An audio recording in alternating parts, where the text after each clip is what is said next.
హరే కృష్ణ.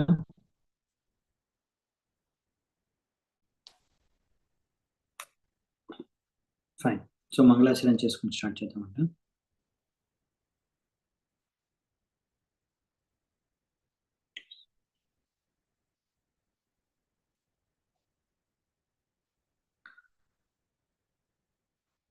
ఓం అజ్ఞానతిమిరాంధస్య జ్ఞానాంజనాశలాకయా చక్షురున్మిలితం యేన తస్మై శ్రీగురవే నమః. శ్రీచైతన్యమనోభీష్టం స్థాపితం యేన భూతలే స్వయం రూపః తదా మహ్యం దదాతి స్వపదాంతికం.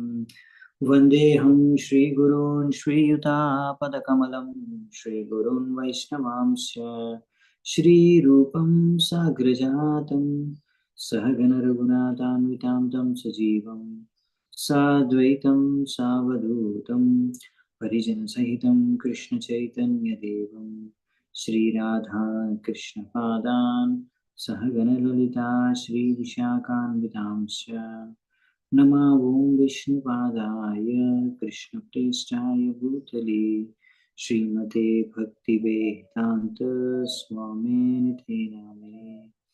नमस्ते सारस्वते देवे गौरवाणी प्रचारिणे निर्विशेष शून्यवादी पाश्चात्य देशधारिणे नमो महावदन्याय कृष्ण प्रेम प्रदायते कृष्णाय कृष्ण चैतन्य नामिने गौरत्विषे नमः।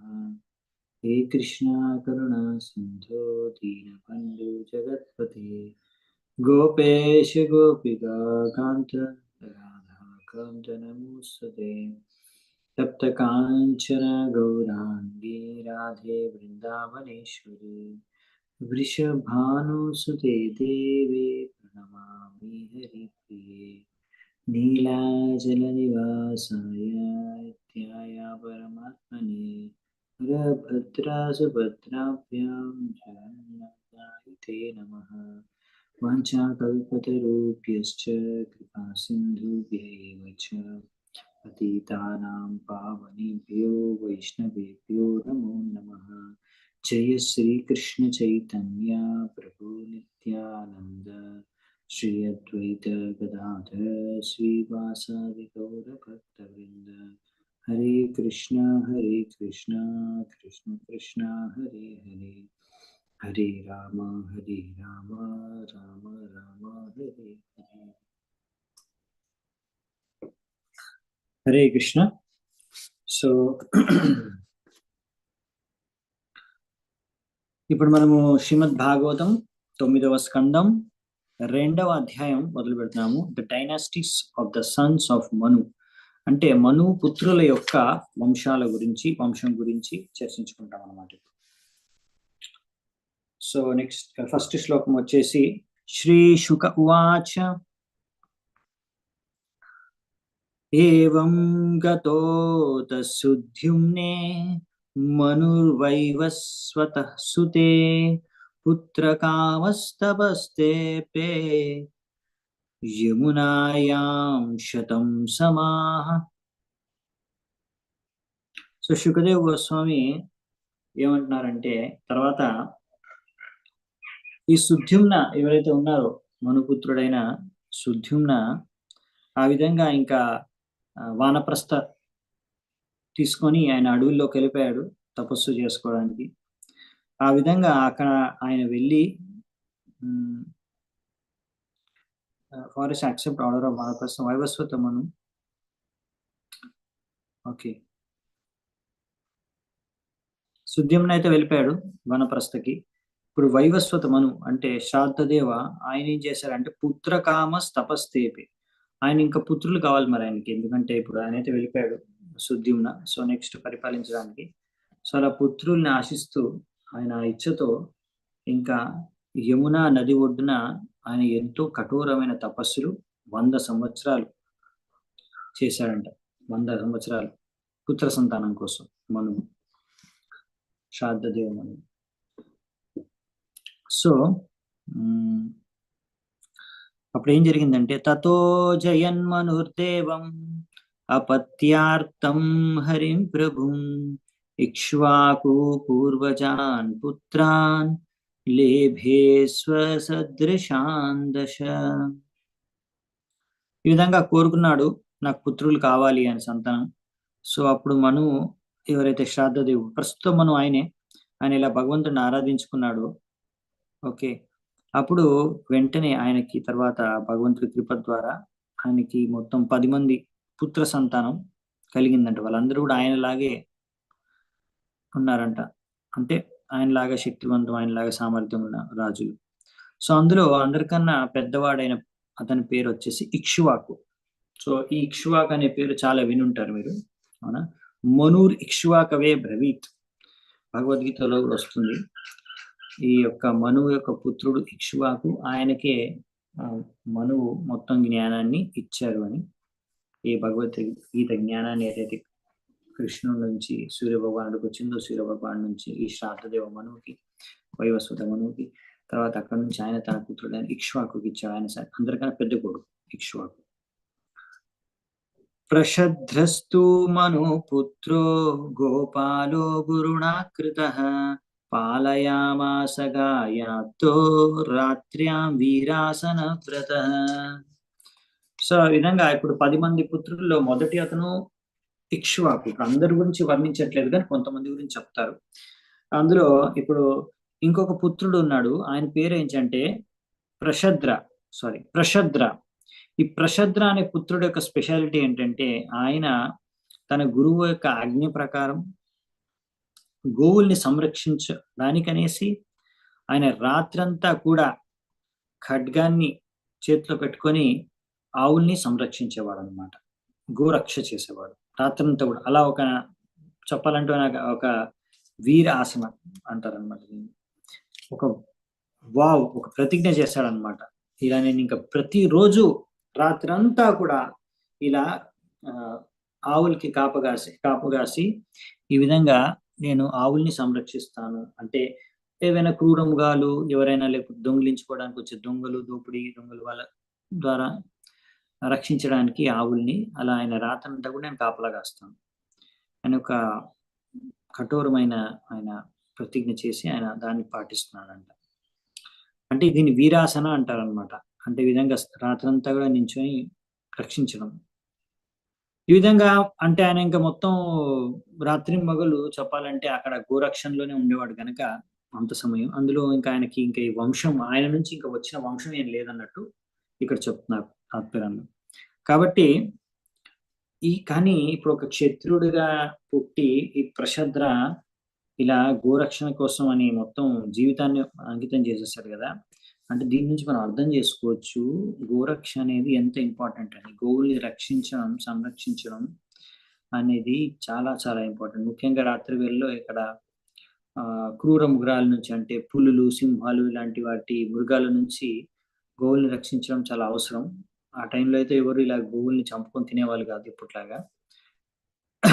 కాకపోతే క్రూర మృగాల నుంచి అయితే రక్షించవలసి వచ్చేది. సో అటువంటిది ఆ టైంలో ఇలా క్రూర మృగాల నుంచి కూడా రక్షించడానికి క్షత్రియులు ఈ విధంగా వ్రతాలు అంటే ప్రతిజ్ఞలు చేసి సంరక్షిస్తుంటే, ఇప్పుడు అయితే పరిస్థితి ఏంటంటే ఆవుల్ని కసాయిఖానాలకు పంపించేస్తున్నారు, చంపేస్తున్నారు తినడానికి. సో అందుకనే ఈ ఆవుల్ని వధించడం కసాయిఖానాల్లో, ఇలా ఆవుల్ని చంపడం అనేది అన్నిటికన్నా చాలా పెద్ద పాపం అని ఇక్కడ చెప్తున్నారు. అందుకే ప్రభుపాద ద్వారా ఏకదా ప్రావిశద్గోష్టం శార్దూలో నిశివర్షతి శయానాగవ ఉత్తాయ భీతాస్తా భభ్రముర్వ్రజే. అలా ఆయన కాపలా కాస్తున్నప్పుడు ఒకరోజు రాత్రి ఏం జరిగిందంటే, చాలా వాన పడుతుందంట. ఆ రోజు రాత్రి చాలా వాన పడుతుంది. ఆ వానలో ఒక పులి ఈ యొక్క గోశాల లోపలికి దూరేసిందంట. ఏకదా ప్రవిశద్ గోష్టం, ఈ విధంగా ఆ గోశాలలోకి ప్రవేశించింది ఒక పులి. ఈ పులిని చూసి అన్ని ఆవులన్నీ కూడా భయపడిపోయి, అక్కడ పడుకొని ఉన్న ఆవులన్నీ కూడా లేచి భయంతో అటు ఇటు తిరగడం ఆ కంగారులో మొదలు పెట్టాయంట. సో వెంటనే అది ఈయన గమనిస్తాడు ప్రషద్ర. అప్పుడు ఏం జరుగుతుంది చూడండి. ఏకాం జగ్రాహ బలవాన్ సా చుక్రోష భయాతుర తస్యాస్తు క్రందితం శ్రుత్వా ప్రశద్రోనుససారః ఖడ్గమాదాయ తరసా ప్రాళినోదూగణే నిశీ అజానన్న చినోద్భభ్రో శిరశార్ధూల శంఖయా. ఈ విధంగా ఎప్పుడైతే అలా భయపడిపోతున్నాయో అలాంటి సమయంలో ఆ పులి ఏం చేసిందంటే ఒక ఆవు మీద దాడి చేసింది అనమాట. ఆ ఏ ఆవు మీద దాడి చేసిందో ఆవు గట్టిగా అరవడం మొదలు పెట్టేసింది. అది విన్న ప్రషద్ర వెంటనే అక్కడికి ఇప్పుడు అక్కడ చీకటి ఉందన్నమాట. మొత్తం అర్ధరాత్రి, ఇంకా వాన కూడా పడుతుంది, ఇంకా మొత్తం చీకటి ఉంది, అసలు ఏం కనిపించట్లేదు. కానీ సౌండ్ ఎక్కడి నుంచి అయితే వచ్చిందో ఆ సౌండ్ వినేసి ప్రషద్ర అటువైపు వెళ్ళాడు అనమాట. వెంటనే ఆయన ఖడ్గం ఎలాగో చేతిలో రెడీగా ఉంది, అది తీసుకొని. కానీ ఇప్పుడు విషయం ఏంటంటే అస్సలు ఎంత చీకటి ఉందంటే చిమ్మ చీకటి, మొత్తం పైన అంటే మబ్బులు ఇప్పుడు మేఘాలతో నిండుకొని అక్కడ చుక్కలు అంటే తారలు కూడా లేవన్నమాట. అంటే నక్షత్రాలు కూడా లేని కారణంగా అసలు ఏమాత్రం వెలుతురు లేదన్నమాట. అన్ని మబ్బుల కారణంగా అన్ని నక్షత్రాలను కూడా మబ్బులు కప్పేశాయి. కాబట్టి ఆయనకి ఏం కనిపించట్లేదు. శబ్దం మాత్రం వస్తుంది. ఎక్కడి నుంచి శబ్దం వస్తుందో అక్కడ అతను ఖడ్గంతో ప్రయోగం చేశాడు. సో అక్కడ ఏం జరిగిందంటే అతను చంపాలనుకున్నది పులిని కాబట్టి అలా పులి పైన కత్తితో ఆక్రమణ చేశాడు చంపడానికి అనేసి. కానీ ఆ పులి యొక్క చెవులు మాత్రమే తెగాయి అనమాట. చాలా గట్టిగా ఆయన ఆక్రమణ చేశాడు. ఆ చెవులు మాత్రమే తెగాయి. అది పులికి మిస్ అయింది. అది వెళ్ళి యాక్చువల్లీ ఆవుకు తగిలింది. అతనికి తెలియదు, రాత్రిలో ఏం తెలియలేదు అనమాట. అతను అనుకున్నాడు నేను పులిని చంపేశాను అనుకున్నాడు. పులి అలా చెవికి తగలగానే అది పారిపోయింది అనమాట అక్కడ నుంచి. సో నెక్స్ట్ ఆ కత్తి తగిలి ఆవు చనిపోయింది యాక్చువల్లీ. ఇప్పుడు చూస్తాం మనము. సో 7వ శ్లోకంలో వ్యాఘ్రోపి వృక్న శ్రవణో నిస్త్రింశాఘ్రాహ తస్తతః నిశ్చక్రామ వృషంభీతో రక్తం పతి సముత్సృజన్. ఈ విధంగా ఎప్పుడైతే పులి ఇలా భయపడి పారిపోయింది అక్కడి నుంచి, ఈ విధంగా అంటే రక్తం కూడా కారుతూ అలాగే పారిపోయింది అది అక్కడి నుంచి. మన్యమానో హతం వ్యాఘ్రం ప్రషద్రః పరవీరః అద్రాక్షిస్వహతాం బభ్రూం విష్టాయాం నిశి దుఃఖితః. తో పొద్దున లేచిన తర్వాత ప్రషద్ర అక్కడికి వెళ్ళి చూశాడు అనమాట. చూసి నేను ఇలా ఒక పులిని చంపాను అనుకుని అక్కడ వెళ్ళి చూద్దామని వెళ్తే అక్కడ చూసింది ఏంటంటే ఆయన రాత్రిలో చంపింది ఆవుని. అయ్యో నేను పులి అనుకుని ఆవుని చంపేశానే, తప్పు జరిగిపోయింది అని ఇప్పుడు చాలా దుఃఖానికి గురయ్యి ఇప్పుడు ఆయన ఏం చేస్తాడంటే ఏం చేయాలో ఆలోచిస్తూ తన కులాచార్య అయిన వశిష్ఠుల దగ్గరికి వెళ్తారు. తం శశాప కులాచార్యః కృతాగసం కామతః నక్షత్రబంధుశూద్రస్త్వం కర్మణ భవితామునా. ఈ విధంగా చెప్పాలంటే తెలియకుండా రాత్రిలో కనిపించకుండా అసలు ఏ ఉద్దేశం లేదు అలా చంపాలన్న ఆవుని, కానీ తెలియకుండా ఆయన ఆవును చంపేశాడు. సో ఒక పాపం అయితే చేశాడు, అందుకనే తెలియకుండా చేశాడు కాబట్టి ఏం చేయాలి మరి, దీని ప్రాయశ్చిత్తం ఏందన్న విధంగా ఆయన వెళ్ళి తన కులగురు వశిష్ఠుల్ని అడిగితే ఆ వశిష్ఠులు కోపంతో ఆయనను శపించేశాడు. నువ్వు నీ వచ్చే జన్మలో మళ్ళీ క్షత్రియుడిగా పుట్టలేవు, నువ్వు వచ్చే జన్మలో ఈ ఆవుని చంపినందుకు కారణంగా శూద్రుడిగా జన్మిస్తావు అని శపించేశాడు. కానీ ప్రభుపాల్ వారు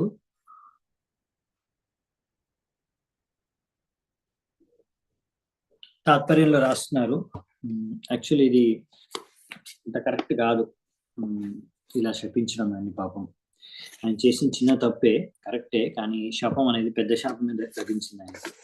ఎందుకంటే ఇక్కడ అవశిష్టులు ఇలా దండించారు. దీని ద్వారా ఏం తెలుస్తుందంటే వశిష్ఠులు ఇంకా తమో గుణంలోనే ఉన్నారు అని. ఎందుకంటే ఇలా ఒక గురువు, కుల గురువు అయిన వశిష్ఠులు ప్రషద్రకి ఆయన చేసిన తప్పు అది జరిగిపోయింది కరెక్టే, తప్పు కానీ తెలియకుండా చేశాడనే విషయాన్ని గ్రహించి దాన్ని అంతగా పెద్ద తప్పుగా పరిగణించి దాన్ని ఆ విధంగా శిక్షించడం, శపించడం అనేది శూద్రుడు అయిపోవాలని శపించడం అనేది అది కొంచెం ఎక్కువ అయిపోయింది అన్నమాట పనిష్మెంట్. అసలు ఇంత పనిష్మెంట్ ఇవ్వాల్సింది కాదు, సరికాదనమాట, కరెక్ట్ కాదు. ఆయన కులుగురువు, ఆయన వచ్చాడు ఆయన దగ్గర ఏదైనా పరిష్కార మార్గం కోసం, అటువంటిది ఆయనకి పరిష్కారము ప్రాయశ్చిత్తము చూపించేది వదిలేసి ఆయనే శపించేశాడు. ఆయన ఆల్రెడీ బాధపడుతున్నాడు, అయ్యో నేను ఒక ఆవును తెలియకుండా చంపేశాను, ఏం చేద్దామని వస్తే రివర్స్ లో ఆయన ఇంకొక శాపం ఇచ్చి దండించాడు అనమాట. అంటే అది కరెక్ట్ కాదు యాక్చువల్లీ.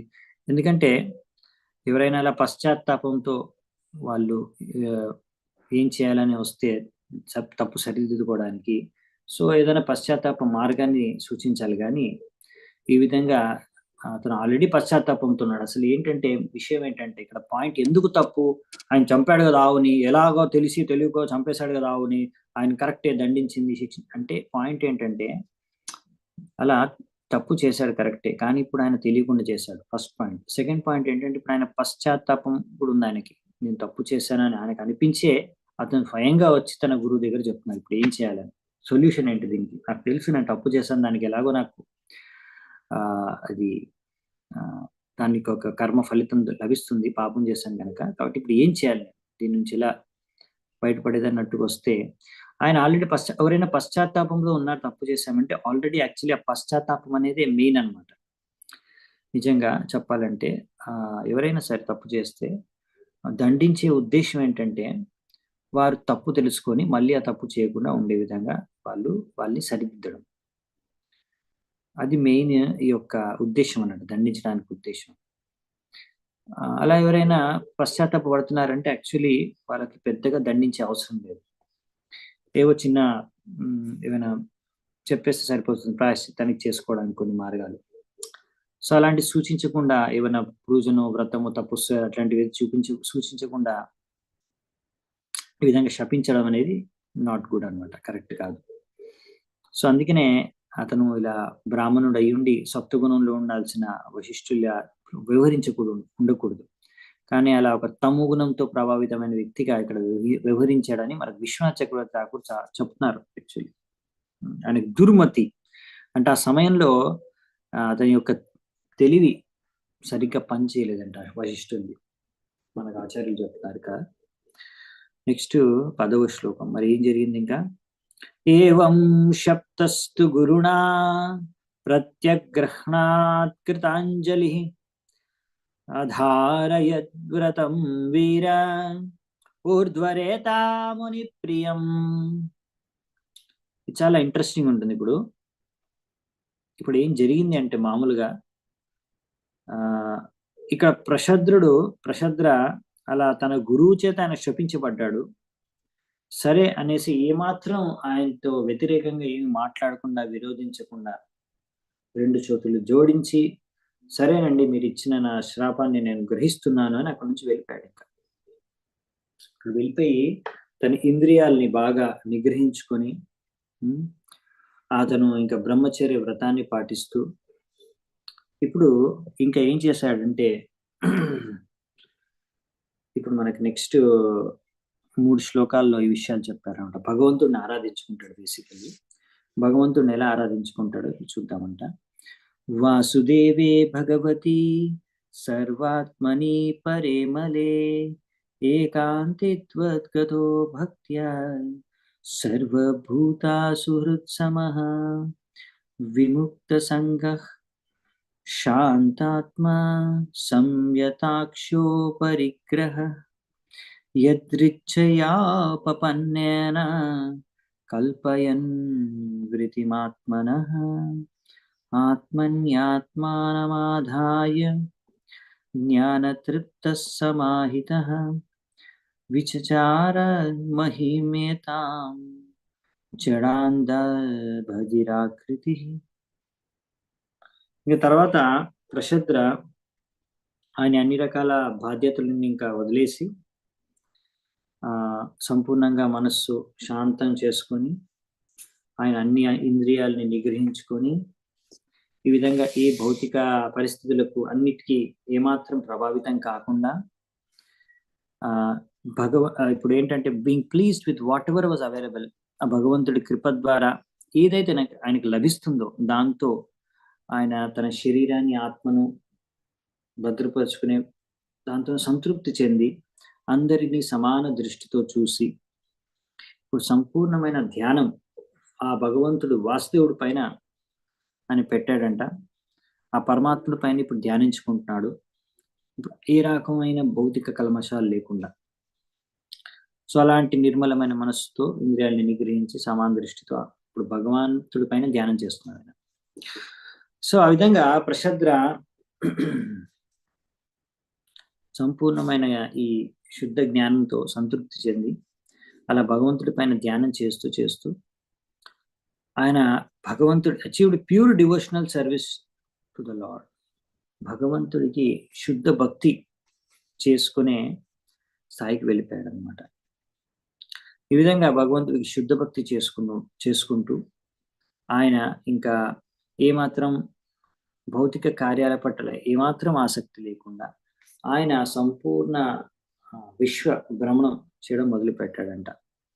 ఇంకా భ్రమణం చేసేటప్పుడు ఆయన సంపూర్ణంగా అప్పుడు అతీతంగా ఉంటాడు అనమాట, భౌతిక పరిస్థితులు కానీ విషయాలకు కానీ కార్యాలకు కానీ. సో ఎవరైనా చూస్తే ఇతనికి ఏమి వినిపించదా, ఇతను పిచ్చోడా అనుకునే విధంగా అనమాట. డెఫ్, డమ్ అండ్ బ్లైండ్ అంటే కళ్ళు, ముక్కు, చెవులు అసలు ఏవి అంటే ముక్కు కాదు, నోరు, కళ్ళు, చెవులు కనిపించకుండా, అంటే కళ్ళు కనిపించకుండా, చెవులు వినిపించకుండా, మాటలు రాకుండా ఉండే వ్యక్తిగా మూగా, గుడ్డి, చెవిటి వాడిలాగా ఆయన మొత్తం తిరుగుతున్నాడంట విశ్వం అంతా.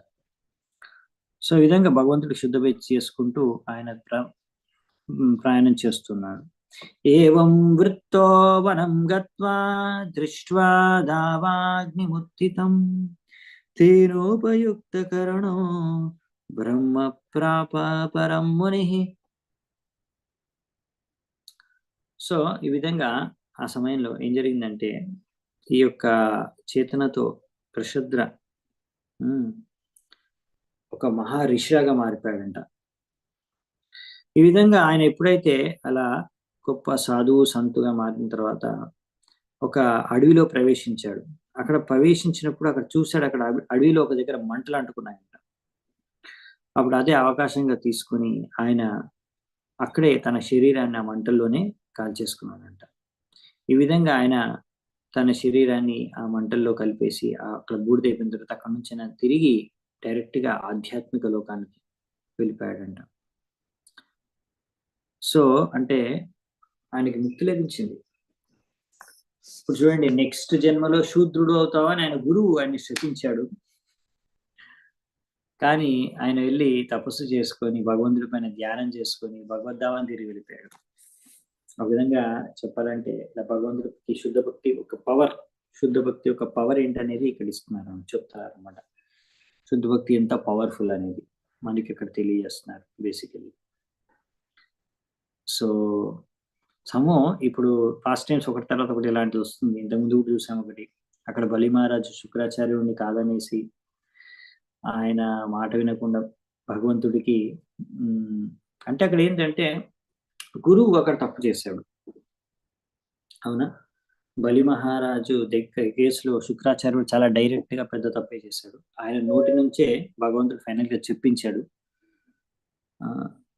ఒప్పుకొని వెళ్ళిపోయాడు శుక్రాచార్యుడు నాదే తప్పు అన్నట్టుగా. సో అక్కడ అందుకనే అలా తప్పు చేసినప్పుడు ఆయన డైరెక్ట్ గా భగవంతుడికి అక్కడ డైరెక్ట్ భగవంతుడు వచ్చాడు కాబట్టి డైరెక్ట్ బలి మహారాజు ఆయన సంతృప్తి పరిచాడు. ఆయన కూడా భగవంతుడి యొక్క కృపకు పాత్రుడయ్యాడు. ఆయన యొక్క గురువు యొక్క శ్రాపం ఒక విధంగా పని చేసి పని చేయకుండా అయిపోయింది అనమాట. పని చేసిందంటే అన్ని కోల్పోయాడు కానీ పని చేయలేదు, ఎందుకంటే మళ్ళీ దానికన్నా ఎక్కువ భగవంతుడి నుంచి ఆయనకి అంత కృపా సంపద అంత లభించేసింది. సో ఇక్కడ ఇప్పుడు ఈయన శూద్రుడు అవుతావా అని చెప్పేశాడు, కానీ ఇప్పుడు శుద్ధ భక్తి చేసుకొని ఈయన భగవద్ధామానికి తిరిగి వెళ్ళిపోయాడు. సో చాలా ఇంట్రెస్టింగ్ విషయం ఇక్కడ. ఇక్కడ కూడా అందుకనే చేసింది వశిష్ఠుడు తప్పు. అదేంటి అలా వశిష్ఠులు వాళ్ళు కూడా తప్పు చేయొచ్చా? ఇప్పుడు ఇట్లాంటి పాస్ట్ టైమ్స్ ఇంకా ఎక్కువ చూస్తారు మీరు ఈ స్కందంలో. అందుకే నేను చెప్పాను ఈ స్కందంలో చాలా వెరైటీ ఇలాంటివి ఇంకా వింటూ ఉంటారు. ఇంకా ఎలా మిగతా దేవతా లోకంలో ఇలాంటి ఇక్కడ మనం చూస్తున్నాం వశిష్ఠులు, విశ్వామిత్ర, బృహస్పతి, ఇంకా దేవతలు, చంద్రుడు, ఇటువంటి మిగతా దేవతలు వీళ్ళందరూ కూడా ఏవో తప్పులు జరుగుతాయి, చేస్తారు. చూడండి అల్టిమేట్లీ వీళ్ళందరూ కూడా మనుషులు, వ్యక్తులు. మనిషి అన్నాక ఏదో ఒక తప్పు జరుగుతుంది. సో విశేషం ఏంటంటే ఇలా ఇప్పుడు విశ్వామిత్రుడు కూడా ఎన్నో తప్పులు చేస్తాడు. వీళ్ళిద్దరు బాగా గొడవడతారు కూడా. విశ్వామిత్ర ఇంకా వశిష్ఠుడు అయితే బాగా కొట్టుకుంటారు, గొడవపడతారు చాలా దారుణంగా. సో ఒక విధంగా కాకపోతే అందరూ కూడా ఒక ఆబ్వియస్లీ తర్వాత భగవంతుడు అలా రామచంద్రుడు వచ్చినప్పుడు ఆయన వశిష్ఠుడిని, విశ్వామిత్రుడిని ఇద్దరిని కూడా తన గురువులుగా స్వీకరించారంటే ఆ టైం కల్లా వాళ్ళు చాలా పరివర్తన చెందిపోయారు అనమాట. చేంజ్ అయిపోయారు. విశ్వామిత్రుడు కూడా చాలా రియలైజేషన్స్, ఆయన కూడా సాక్షాత్కారం జరిగింది.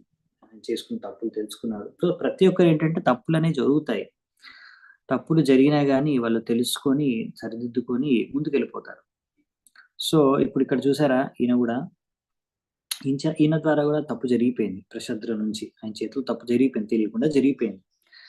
కానీ ఆయన వాళ్ళ గురువు అటువంటిప్పుడు ఆయన్ని క్షమించి లేకపోతే దాన్ని సరిదిద్దుకునే మార్గం చూపించకుండా దాన్ని దండించి వదిలేస్తే మీనింగ్లెస్. అది కరెక్ట్ కాదు, గురువు చేయాల్సిన పని కాదు అది. కాబట్టి ఇక్కడ వశిష్ఠుడు చేసింది సరికాదని రాశాడు. అందుకే అతను సరే గురువు ఏ చెప్తే సరే అన్నాడు. తర్వాత ఆయనకు తెలిసి భక్తి చేసుకోవడం ముఖ్యం అనేసి ఆయన తపస్సు చేసుకుని భక్తి చేసుకున్నాడు. సరే ఏది ఉంటే అది అవుతుంది నెక్స్ట్ జన్మలో. సరే ఈ జన్మలో అయితే నేను ఇప్పుడు మిగతా జీవితం అంతా కూడా సరిగ్గా నేను భగవంతుడికి ధ్యానం చేసుకుంటానని ఆయన భక్తి చేసుకుంటూ జీవించి భగవద్ధామని తిరిగి వెళ్ళిపోయాడు. సో భక్తికి ఎంత పవర్ ఉందో చూసుకోండి. ఇప్పుడు నెక్స్ట్ జన్మలో మళ్ళీ ఆయన శూద్రుడై జన్మించాల్సిన అవసరమే పడలేదు. సో అందుకనే ఇది పవర్ అన్నమాట. భక్తి యొక్క పవర్ ఇంత, శుద్ధ భక్తి యొక్క పవర్ ఇది. అంటే ఏ శ్రాపాలున్నా, మీ కర్మ ఎలా ఉన్నా, వచ్చే జన్మలో మీరు ఏమి అవ్వాల్సి ఉన్నా, ఎన్ని పాపాలు చేసినా అన్ని తొలగిపోతాయి. అన్నిటి నుంచి మీరు ముక్తి పొందగలరు, భగవద్ధామని తిరగలిగారు. సో అందుకే భక్తి చేసుకోవడం అనేది చాలా ఇష్టం. భగవంతుడి పైన ధ్యానం చేయాలి ఎల్లప్పుడు. భగవంతుడిని యస్మరేత్ పుండరీకాక్ష బాహ్యాభ్యంతర శుచి అపవిత్రో పవిత్రోవా సర్వావస్థ సగత. సో అందుకనే మనకి అది వేదిక మంత్రం ఉంది కదా, అన్ని రకాల శుభకార్యాల్లో ముందుగా ఇది ఇక్కడ జపం చేస్తారు. సో ఏ కార్యంలో అయినా ఏవైనా లోపాలు ఉండొచ్చు. ప్రతి చేసే యజ్ఞంలో కానీ, వ్రతంలో కానీ, అలా ఎన్ని కార్యాల్లో అయినా ఏదో ఒక లోపం ఉండొచ్చు. ఆ లోపాల వల్ల ఆ కార్యం సఫలం కాకపోవచ్చు, ఫలించకపోవచ్చు, ఏదో ఒక రకంగా కలుషితం అయిపోవచ్చు. కానీ అలా ఏ తప్పు జరిగినా, ఏ కలుషితం జరిగినా, ఏ పాపం జరిగినా, ఏ లోపం ఉన్నా అన్ని కూడా యస్మరేత్ పుండరీకాక్ష, ఆ భగవంతుడిని స్మరించుకుంటే అంతా కూడా బాహ్యాభ్యంతర శుచి, అంతా కూడా శుద్ధమైపోతుందంట. లోపల బయట అంతా శుద్ధమైపోతుందంట.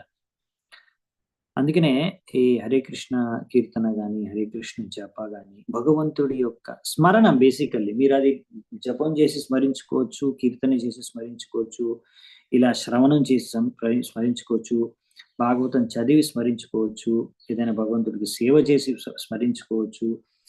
సో చేసుకుంటూ కూడా స్మరించుకోవచ్చు, ఇంకొకరికి చెప్తూ కూడా స్మరించుకోవచ్చు. సో భగవంతుడి ఎలాగైనా సరే ఏదో ఒకటి జరుగుతూ ఉంటుంది, తప్పులు జరుగుతుంటాయి, అది ఇంపార్టెంట్ కాదు. తప్పు జరిగిన తర్వాత ఏం చేశారు, ఓకే తప్పు జరిగిపోయింది, ఇప్పుడు మనకి భక్తి మార్గంలో ఆల్రెడీ ఉన్నాం మనము. కాబట్టి ఇలా భక్తి మార్గంలో ఉన్నప్పుడు మనకు ఆల్రెడీ ఒకసారి ఏదైనా తప్పు జరిగిపోతుండొచ్చు, తప్పులు జరుగుతుంటాయి సహజం, అది ఇంపార్టెంట్ కాదు. సో మనం ఆల్రెడీ భక్తి మార్గంలో ఉన్నాం కాబట్టి ఇంకా మళ్ళీ వేరే ప్రాయశ్చిత్తం చేయాల్సిన అవసరమే లేదు.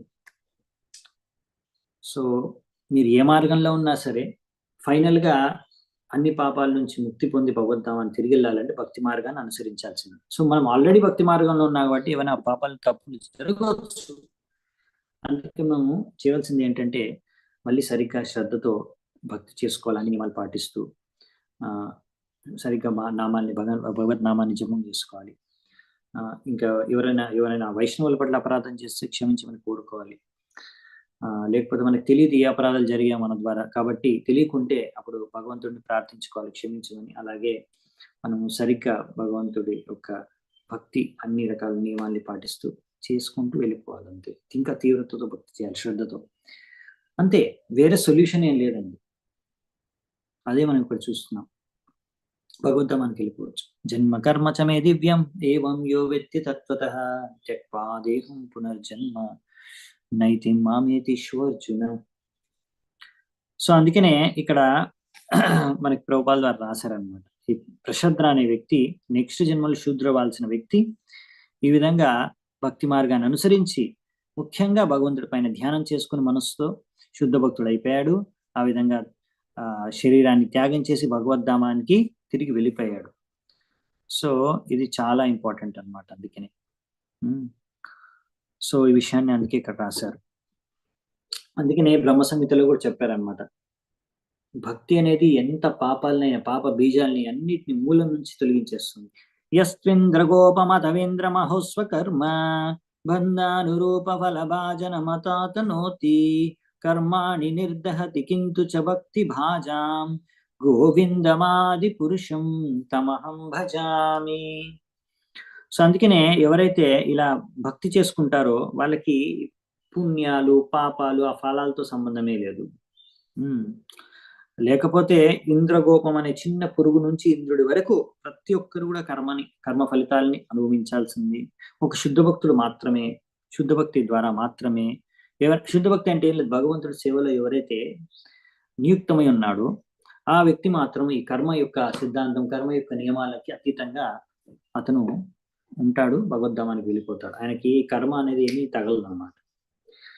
సో అందుకని భగవంతుడి సేవ అనేది అకర్మ. దానివల్ల మీకు పుణ్యం పాపం కర్మ అనేది ఏమి కూడా రాదు. సో అందుకనే ఈ పాయింట్ మనకి క్లియర్గా ఉండాలన్నమాట. సో ఇక్కడ ఈయన ఉదాహరణ ప్రషద్ర అనే ఒక రాజు యొక్క ఉదాహరణ ఇక్కడ చెప్తున్నారు, క్షత్రియుడి యొక్క ఉదాహరణ మనుపుతుడు. సో ఇలా ఆయన జీవితంలో ఆయన సక్సెస్ఫుల్ గా భగవద్ధామానికి వెళ్ళిపోయాడు భక్తి చేసుకొని. అందుకే ఆయన గురించి ఇక్కడ వర్ణించారు. నెక్స్ట్ 15వ నంబర్ శ్లోకం. కవి కనీయాన్ విషయేషు నిస్పృహో విసృజ్య రాజ్యం సహ బంధుభిర్వణం నివేశ్య చిత్తే పురుషం స్వరోచిషం వివేశ కైశోరవయాపరం గతః. సో ఇక్కడ ఏం చెప్తానండి, being reluctant to accept metal enjoyment. So ఇక మిగతా పుత్రుల గురించి చెప్తారు. అంటే భౌతిక ఆనందాన్ని భోగించాలని ఏమాత్రం ఇంట్రెస్ట్ లేనకి, ఇంకా ఇష్టమే లేదు. అలా మను యొక్క అందరికన్నా చిన్న పుత్రుడు, అందరికన్నా చిన్న కొడుకు, ఆయన పేరు కవి. ఆయన ఏం చేశారంటే రాజ్యాన్ని త్యాగం చేసి, అంటే ఎప్పుడు యవ్వన వయసు రాకముందే, అంటే చిన్నతనంలోనే రాజ్యాన్ని త్యాగం చేసి వెళ్ళిపోయాడంట. అతను అలా తన మిత్రులతో కలిసి అడవికి వెళ్ళేసి అక్కడ ఎప్పుడు భగవంతుడి గురించి స్మరించుకుంటూ తన హృదయంలో ఆ విధంగా అతను కూడా భగవంతుడి పైన స్మరించుకుంటూ ధ్యానం చేసుకుంటూ భగవద్ధామాన్ని తిరిగి వెళ్ళిపోయాడు. అతను కూడా మన మనిషి జీవితాన్ని యొక్క ఉద్దేశాన్ని సాధించేశాడు. సో ఇది బేసికల్లీ అదే అనమాట. మనం అన్నిటికన్నా ఇంపార్టెంట్ భగవంతుడిని మనము స్మరించుకోవడం. సో అందుకనే ఈ కార్యాల ద్వారా, మనకి భక్తి కార్యాల ద్వారా మనం ఎల్లప్పుడూ భగవంతుడిని గుర్తు చేసుకోగలము, భగవంతుడిని యొక్క చేతనలో మనం ఉండగలము. అలాంటి కార్యాలు మనం చేయడానికి ప్రయత్నించాలన్నమాట. అది మెయిన్ ఉద్దేశం. Always remember Krishna, never forget Krishna.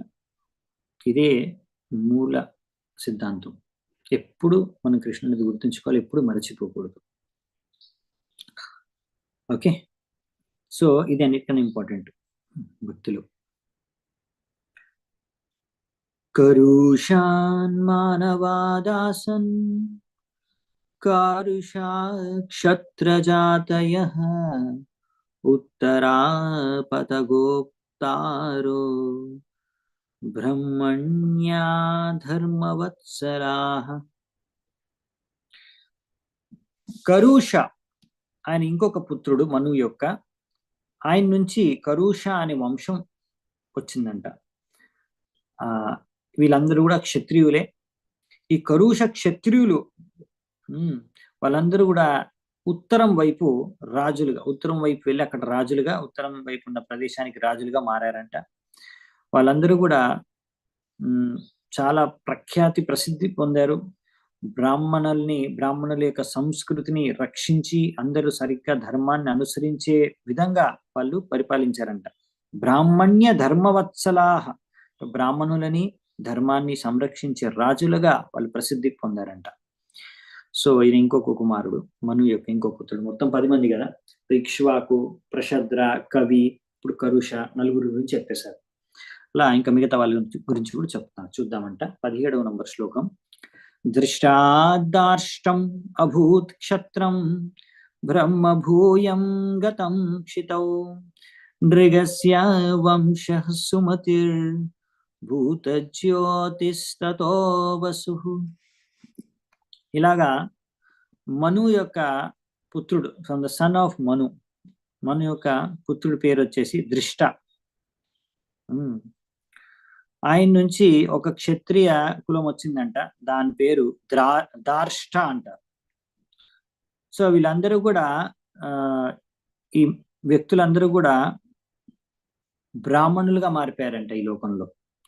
కాబట్టి then from the son of Manu named డ్రిగా అనే ఇంకొక పుత్రుడి నుంచి సుమతి అనే ఒక వ్యక్తి జన్మించాడు. ఆయన నుంచి భూతజ్యోతి జన్మించాడు. ఆ భూతజ్యోతి నుంచి వచ్చిన వ్యక్తి వసు. సో ఇక్కడ ఒక విషయం ఉంది, ఇంట్రెస్టింగ్ పాయింట్ అనమాట. మళ్ళీ ఇక్కడ ఏం చెప్తున్నారంటే, క్షత్రం బ్రహ్మ భూయాం గతం క్షితో అంటే ఏంటంటే, వాళ్ళు దార్ష్టాస్ అనే వాళ్ళు, అదే అంటే దృష్ట నుంచి పుట్టిన వాళ్ళు పిల్లలందరూ కూడా వాళ్ళు క్షత్రియ కులానికి చెందిన వారైనా కానీ వాళ్ళు బ్రాహ్మణులుగా మారిపోయారంట. అంటే అలా బ్రాహ్మణులుగా మారొచ్చు అనమాట. క్షత్రియుడుగా, కులంలో క్షత్రియుడుగా పుట్టిన వ్యక్తి బ్రాహ్మణుడుగా మారచ్చు. ఇలా అనేక చోట్ల ఇలాంటి ఘటనలు ఉన్నాయి. సో ఇక్కడ కూడా మనం చూస్తున్నాం. సో ఇది ఎన్నోసార్లు ఎన్నో చోట్ల జరిగింది, ఇదేమి కొత్త కాదు. సో చాలా మందికి అది అర్థం కాదు. క్షత్రియుల కులంలో పుట్టాడంటే క్షత్రియుడే, అలా ఏం లేదు, బ్రాహ్మణుడుగా మారచ్చు. అందుకనే నారదుని చెప్పారు కదా భాగవతంలోనే, యస్య యల్లక్షణం ప్రోక్తం పుంసో వర్ణాది వ్యాంజకం యదన్యత్రాపి దృశ్యేత తత్తేనైవ వినిర్దిశేత్. సో విషయం ఏంటంటే, ఇప్పుడు ఏ లక్షణాలు ఉంటాయో, ఒకవేళ అతను క్షత్రియుడి యొక్క కులంలో జన్మించినా కానీ, ఒకవేళ అతనిలో బ్రాహ్మణుడి లక్షణాలు ఉంటే అతనిని మనము బ్రాహ్మణుడిగానే గుర్తించి గ్రహించి స్వీకరించాలి. సో ఎవరి కులంలో జన్మించాడనే దానికన్నా అతనిలో ఏ లక్షణాలు ఉన్నాయి అనేదే ఆ వ్యక్తి యొక్క గుర్తింపునిస్తుంది, ఆ వ్యక్తికి గుర్తింపునిస్తుంది. అదే అన్ని శాస్త్రాల్లో చెప్పింది. సో విషయం ఏంటంటే, అదేంటి మరి, మంచి కులంలో మంచి జన్మ, మంచి తల్లిదండ్రులకి, లేకపోతే ఇలా మంచి పరివారంలో జన్మించేదాన్ని ఒక గొప్పగా చెప్తారు కదా అంటే, అవును, ఎందుకంటారు అది మంచి జన్మ అని అంటే, ఆ విధంగా ఒక మంచి పరివారంలో కానీ, అలా మంచి తల్లిదండ్రులకు కానీ, మంచి వంశంలో కానీ జన్మిస్తే మంచి లక్షణాలు ఆయనలో రావచ్చు అనే ఉద్దేశంతోనే. ఒకవేళ ఏ కులంలో జన్మించిన లక్షణాలు బట్టి ఫైనల్ గా డిసైడ్ అయ్యేదన్నమాట అతను ఎవరు, బ్రాహ్మణుడా, క్షత్రియుడా, వైశ్య, శుద్ధుడా, అది మంచి జన్మ కాదని. సో అందుకనే ఫైనల్ గా పాయింట్ ఏంటంటే, సరైన లక్షణాలు బట్టి, ఆ లక్షణాలు బట్టి మనం గుర్తిస్తాం అతను బ్రాహ్మణుడా, క్షత్రుడా అని. సో ఇలా అందుకనే వీళ్ళందరూ కూడా గ్రాడ్యువల్ గా క్షత్రువులు ఉన్న వాళ్ళు, క్షత్రువు కులంలో పుట్టిన వాళ్ళు బ్రాహ్మణులుగానే వాళ్ళందరూ మారిపోయారంట లక్షణాల ప్రకారం. నెక్స్ట్ వచ్చేసి 18వ నంబర్ శ్లోకం. వసో ప్రతీకస్తత్పుత్ర ఓగవానోగవత్పిత కన్యచౌగవతీ నామ సుదర్శన ఉవాహతాం. ఇప్పుడు వసు యొక్క పుత్రుడి పేరు వచ్చేసి ప్రతీక, ఆయన పుత్రుడి పేరు వచ్చేసి ఓగవాన్. ఓగవాన్ యొక్క పుత్రుడి పేరు వచ్చేసి ఓగవాన్ సన్ వాజ్ ఆల్సో, ఆయన పేరు కూడా ఓగవానే, కొడుకు పేరు ఓగవాన్, కొడుకు పేరు ఓగవానే. ఇంకా ఆయన పుత్రి పేరు, ఆయన ఒక కూతురు ఉంది, ఆయన కూతురు పేరు వచ్చేసి ఓగవతి. సుదర్శన ఈ ఓగవతిని పెళ్లి చేసుకున్నాడంట. చిత్రసేనో నరిష్యంతాత్ రక్షస్తస్యోసుతో భవత్ తస్యం మీఢవాంస్తతః పూర్ణ ఇంద్రసేనస్తు తత్సుతః. ఇలా నరిష్యంత అనే పుత్రుడి నుంచి ఆయనకు వచ్చిన సంతానం వచ్చేసి చిత్రసేన. ఆయన నుంచి ఎవరు పుట్టారు? రిక్ష పుట్టాడు. ఆ రిక్ష నుంచి మిద్వాన్ పుట్టాడు. మీడవాన్ నుంచి పూర్ణ పుట్టాడు. పూర్ణ నుంచి ఇంద్రసేన పుట్టాడంట. ఇది ఇలా వంశం కొనసాగింది. నెక్స్ట్ వీతిహోత్రస్త్వ ఇంద్రసేన తస్య సత్యశ్రవాం అభూత్ ఉరుశ్రవాసుతస్తస్య దేవదత్తస్తతో భవత్. అలా ఇంద్రసేనుడి నుంచి వీతిహోత్ర నుంచి సత్యశ్రవ, అలా సత్యశ్రవ నుంచి ఉరుశ్రవ, అలా ఉరుశ్రవ నుంచి దేవదత్త. ఇది వంశం అన్నమాట. ఇంకా మళ్ళీ దేవదత్త నుంచి వచ్చారంట. తతోగ్నివేశ్యో భగవాన్ అగ్ని స్వయం అభూత్సుతః కణినా ఇతి విఖ్యాతో జాతు కర్ణ్యో మహాన్ ఋషి. ఇలా దేవదత్తుని ఒక పుత్రుడిగా అగ్నివేశ్య వచ్చాడు. ఈ అగ్నివేశ్య ఎవరో కాదు, అగ్నిదేవుడు స్వయంగా పుట్టాడు పుత్రుడి రూపంలో. ఆయన ఒక మంచి సాధువు. ఈ యొక్క పుత్రుడు ఆయన ఒక గొప్ప ఋషి. అలాగే ఆయనకి ఇంకో పేర్లు కూడా ఉన్నాయి, కానిన ఇంకా జాతుకర్ణ్య. అంటే అగ్నివేశ్య ఇంకొక 2 పేర్లు ఉన్నాయి ఆయనకి, కానిన అని జాతుకర్ణ్య అని. ఓకే.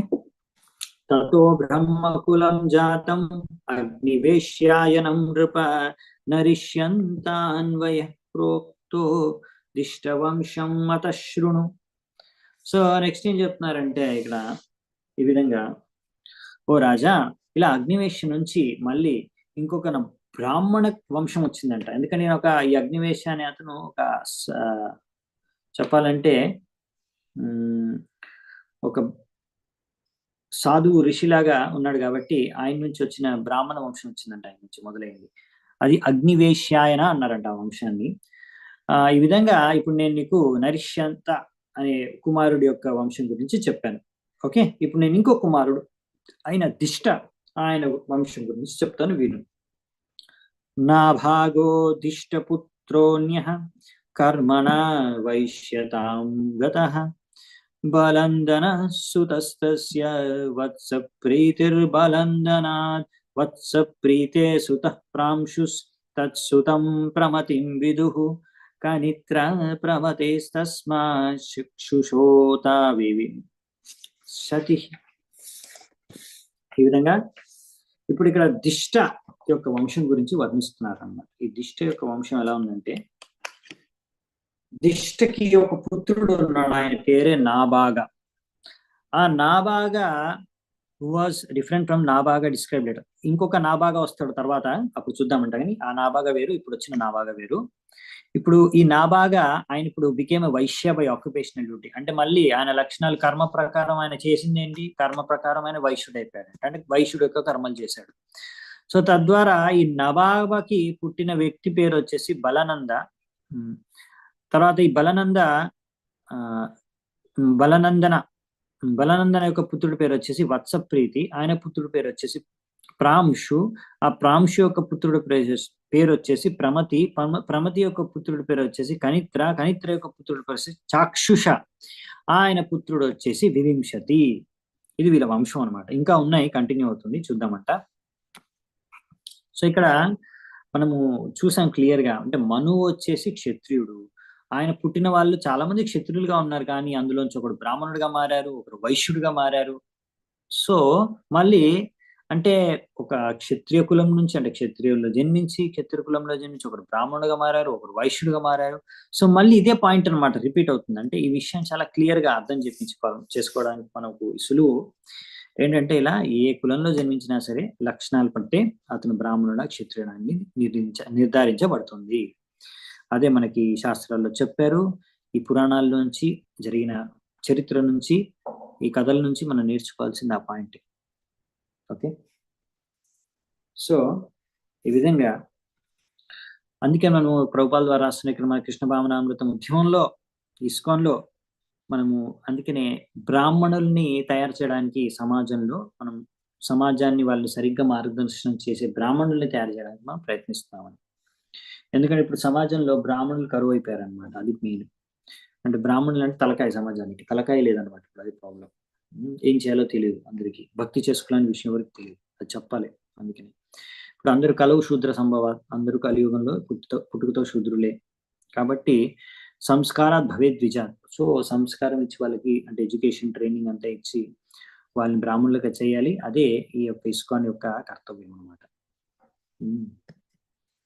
తద్వారా బ్రాహ్మణులు అంటే బేసికలీ ఏంటంటే వాళ్ళు మిగతా వాళ్ళకి మార్గదర్శనం చేసి అందరినీ భక్తి మార్గంలోకి తీసుకురావడానికి వాళ్ళందరూ కూడా ప్రయత్నిస్తారు. తద్వారా అది వాళ్ళందరూ కూడా ప్రతి మనిషి కూడా తన జీవితాన్ని సార్థకం చేసుకోబట్టు, అది మేము ఉద్దేశం. నెక్స్ట్ 25వ శ్లోకంతో ఇప్పుడు వివింశతి వరకు వచ్చింది. వింశతి నుంచి కంటిన్యూ.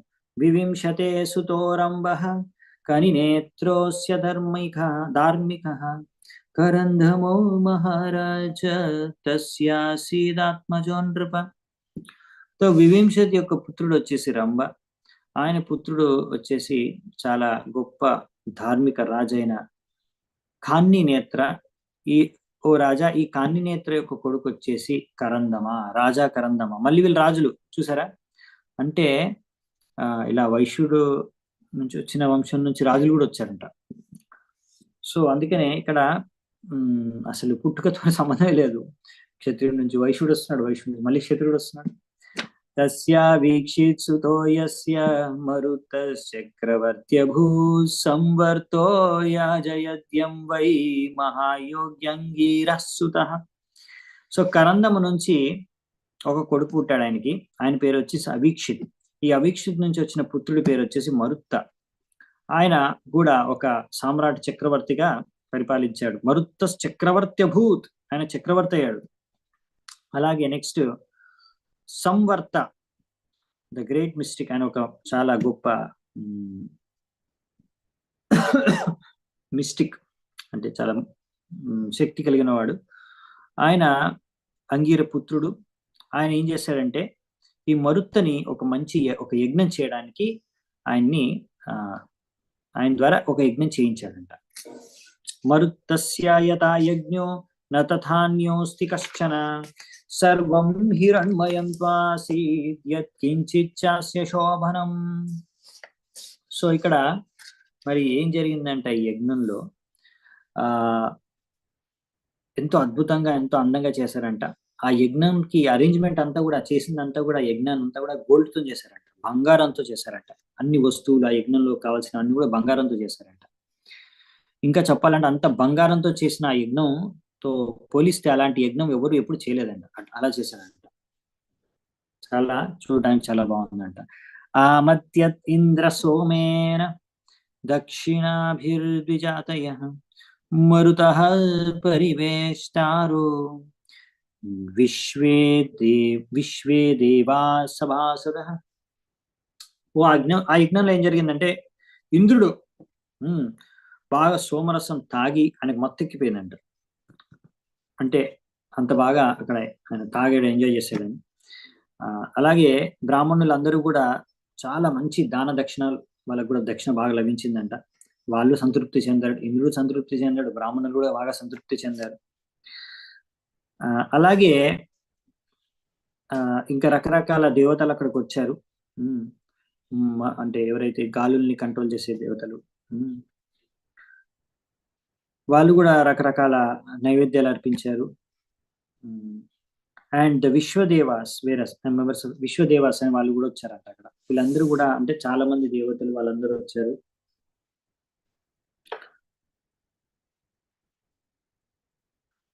అలా అందరూ నైవేద్యాలు కూడా పెట్టారు. ఆ విధంగా అందరూ అంటే ఇక బాగా జరిగింది అనమాట యజ్ఞం. పాయింట్ ఏంటంటే సో విధంగా మరుత్త చేసిన యజ్ఞం ద్వారా అందరూ సంతృప్తి చెందారు, ముఖ్యంగా బ్రాహ్మణులు, క్షత్రియులు, దేవతలు అందరు, ఇంద్రుడు అందరూ కూడా. సో ఇక్కడ ఏంటంటే రాశారు Prabhupad garu, brahmanas are interested in receiving contributions as priests. So బ్రాహ్మణులకి ఏంటంటే దక్షిణ లభిస్తే వాళ్ళు సంతృప్తి చెందుతారు. క్షత్రియులకి అలా సోమరసం తాగితే వాళ్ళకి సంతృప్తి చెందుతారు. అలా ఎవరెవరు ఏ విధంగా సంతృప్తి చెందాలో అన్ని ఆయన అరేంజ్ చేశాడు, అందరికి సంతృప్తి పరిచాడు అనమాట. సో మెయిన్ గా అందుకే నేను ఎప్పుడైనా సరే యజ్ఞానికి పిలిస్తే బ్రాహ్మణుని, వైష్ణవుని, ఆ విధంగా ఏ యజ్ఞం చేయించుకున్న వాళ్ళ ద్వారా, సంకీర్తన యజ్ఞం కూడా ఎవరైనా పిలిచారు అనుకోండి, మా ఇంటికి రండి, మా ఇంట్లో కొంచెం సంకీర్తన యజ్ఞం చేయండి. సో వాళ్ళకు కూడా మంచి దక్షిణ ఇచ్చి వాళ్ళని సంతృప్తి పరచాలి. అది కూడా ఒక అంగం. ఎందుకంటే దక్షిణ సరిగ్గా ఇవ్వకపోతే అప్పుడు ఆ యజ్ఞం ఒక సంపూర్ణ ఫలితం మనకి లభించదు. అంటే చాలా మంది అనుకుంటారు ఓన్లీ ఇలా ఎవరైనా బ్రాహ్మణులు పురోహితులు పిలిచి చేసిన యజ్ఞంలోనే వాళ్ళకి దక్షిణ ఇవ్వాలని. అలా కాదు. యాక్చువల్లీ ఏ యజ్ఞంలో అయినా సరే బ్రాహ్మణులు అంటే వైష్ణవులు అంటే బ్రాహ్మణుల కన్నా కూడా శ్రేష్టం. సో మనం ఇప్పుడు అసలు పనిచేసేది ఇప్పుడు ఓన్లీ యజ్ఞం అంటే అది సంకీర్తన యజ్ఞం ఈ కాలంలో. సో అందుకని ఎప్పుడైనా సరే వైష్ణవుల్ని పిలిచినప్పుడు సంకీర్తనం చేయడానికి సో వాళ్ళకి సరైన దక్షిణ ఇచ్చి సంతృప్తి పరచాలి. అప్పుడు మనం చేసిన ఆ యొక్క కార్యం యొక్క ఫలితం మనకు బాగా లభిస్తుంది అనమాట, ఫలిస్తుంది. సో నెక్స్ట్ ఇలా చేశాడు మరుత్త, అందుకే అది సక్సెస్ఫుల్ గా అయిందన్నమాట బాగా. నెక్స్ట్ 29వ శ్లోకం. మరుత్తస్య దమః పుత్రస్ తస్యాసీద్ రాజ్యవర్ధనః సుధృతిస్తత్సుతో జగ్నే సౌధృతేయో నరస్సుతః. సో మరుత్త యొక్క పుత్రుడు వచ్చేసి దమ. దమ యొక్క పుత్రుడు వచ్చేసి రాజ్యవర్ధన. రాజ్యవర్ధన యొక్క పుత్రుడు వచ్చేసి సుధృతి. ఆయన పుత్రుడు వచ్చేసి నర. సో ఇది ఆయన వంశం అన్నమాట, మరుత్తు యొక్క వంశం. తత్సుత కేవలస్తస్మాత్ ధుంధుమాన్ వేగవాంస్తతః బుధస్తస్యాభవత్యస్య తృణబిందుర్ మహీపతిః. నర యొక్క పుత్రుడు వచ్చేసి కేవల, ఆయన పుత్రుడు వచ్చేసి దుందుమాన్, ఆయన పుత్రుడు వచ్చేసి వేగవాన్, వేగవాన్ యొక్క పుత్రుడు వచ్చేసి బుధ, ఇంకా బుధ యొక్క పుత్రుడు వచ్చేసి తృణబిందు, ఆయనే పృథ్వీకి రాజుగా శాసించాడంట. తర్వాత తృణబిందు పృథ్వీకి రాజుగా మారాడంట. తంబేజేలంబుషాదేవి భజనీయ గుణాలయం వరాప్సరాయత పుత్ర కన్యా చేరవిరాభవత్. సో అలా అప్సరసలో ఒక శ్రేష్టమైన అప్సరస, ఎంతో యోగ్యమైన ఒక అమ్మాయి పేరు వచ్చేసి అలంభూష. ఆమె అలాగే ఆమెకు తగ్గట్టుగా యోగ్యతకు తగిన వరుణ్ణి అంటే భర్తగా స్వీకరించింది ఈ తృణబిందుని, ఎవరైతే రాజుగా మారారో. సో ఆ తృణబిందు ఇంకా అలంభూష నుంచి కొంతమంది పుత్రులు పుట్టారు, అలాగే ఒక పుత్రి కూడా పుట్టింది. ఆ పుత్రి పేరు వచ్చేసి ఇలావిలా. ఓకే. యస్యాముత్పాదయామాస విశ్రవదండం ధనదం సుతం రాధాయ విద్యాం పరమాం ఋషిర్యోగేశ్వర పితుః. ఆ విధంగా ఆఫ్టర్ ద గ్రేట్ సెయింట్ విశ్రవ అనే గొప్ప ఋషి, ఆయన చాలా సిద్ధ పురుషుడు, ఆయన సిద్ధులు బాగా తెలుసు. ఆయన received absolute knowledge from his father. ఆయన తన తండ్రి నుంచి పరం జ్ఞానాన్ని పొందాడు. తర్వాత ఆయన అటువంటి గొప్ప ఋషి, ఎంతో పరం జ్ఞానం తెలిసిన ఋషి ఆయన. ఈ ఇలవీల ఉంది కదా ఆ పుత్రి, ఆమె గర్భం నుంచే ఒక గొప్ప దేవతను జన్మనిచ్చాడు. ఆయన పేరు వచ్చి కుబేరా. కోశాధికారి, దేవతల కోశాధికారి కుబేరా ఆయన జన్మించాడంట. నెక్స్ట్ 33వ శ్లోకం. విశాల శూన్యబంధుశ్చ ధూమ్రకేతుశ్చ తత్సుతాః విశాలో వంశకృద్రాజ వైశాలీం నిర్మమే పూరి.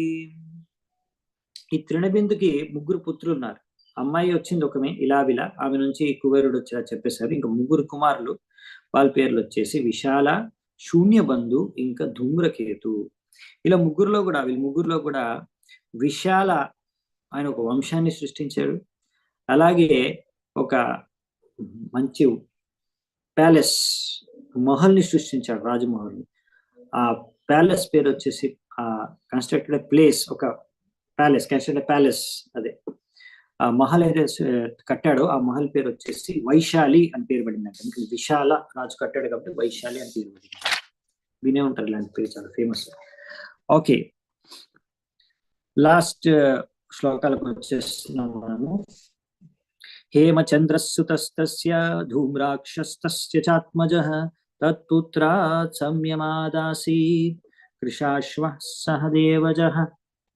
ఈ యొక్క విశాల యొక్క పుత్రుడి పేరు వచ్చేసి హేమచంద్ర, ఆయన పుత్రుడు వచ్చేసి ధూమ్రాక్ష, ఆయన పుత్రుడు వచ్చేసి సంయమ, ఆయన పుత్రులు వచ్చేసి దేవజ, ఇంకో కృశాశ్వ. ఇంకా నెక్స్ట్ ఏమో జరిగింది చూద్దామంట. ఇంకోరు వస్తున్నారు. కృశాశ్వాత్ సోమదత్తో భూత్ యోస్వమేధైరిడస్పతిం ఇష్ట్వా పురుషం ఆపగ్ర్యం గతిం యోగేశ్వరాశ్రితం. సౌమదత్తిస్తు సుమతిస్ తత్పుత్రో జనమేజయః ఏతవైశాల భూపత్లాస్ తృణబిందోర్యశోధరాః. సో కృశాశ్వ యొక్క పుత్రుడి పేరు వచ్చేసి సోమదత్త. ఆయన అశ్వమేధ యజ్ఞాలు చేసి ఆయన భగవంతుణ్ణి సంతృప్తి పరిచాడు, విష్ణువుని. ఈ విధంగా విష్ణువుని ఆరాధించుకొని ఆయన ఎంతో ఉన్నతమైన పదవిని సాధించాడు. అలాగే ఆయన ఒక residence on the planet to which mystic yogis are elevated. అంటే అలా మిస్టిక్ యోగిస్ అంటే ఒక ఏ లోకంలో అయితే సిద్ధ పురుషులు ఉంటారో, సిద్ధ యోగులు ఉంటారో, ఆ లోకానికి ఆయన వెళ్ళిపోయాడు. అలా సోమదత్త యొక్క పుత్రుడు వచ్చేసి సుమతి, ఆయన పుత్రుడు వచ్చేసి జన్మేజయ.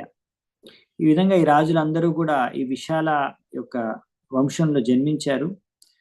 ఆ విధంగా ఆ తృణబిందు అనే రాజు యొక్క పరంపరని బాగా నెలకొల్పారు అన్నమాట. ఓకే, సో ఇది ఇక్కడ చెప్పారు బేసికలీ. దీంతో ఈ యొక్క అధ్యాయం కూడా ముగుస్తుంది. మను యొక్క పుత్రుల యొక్క వంశాలు అన్నమాట ఇవన్నీ, అవునా? సో నెక్స్ట్ చాలా ఇంట్రెస్టింగ్ పాస్ట్ టైం ఉంది. దీని తర్వాత 3వ అధ్యాయం మనం చూస్తాము. సుకన్య ఇంకా చవ్వన ముని వారి యొక్క వివాహం, అది ఎలా జరిగింది, తర్వాత ఏం జరిగింది, అందులోంచి ఏ శిక్షణ లెసన్స్ మనం నేర్చుకోవచ్చు. దాని తర్వాత ఇంకా అద్భుతమైన లీలా పాస్ట్ టైం వచ్చేసి అంబరీష్ మహారాజ్ది. సో ఇవన్నీ రాబోతున్నాయి. మనము రేపటి నుంచి అవి కంటిన్యూ చేద్దామంట. 3వ అధ్యాయం చూసుకున్నాం.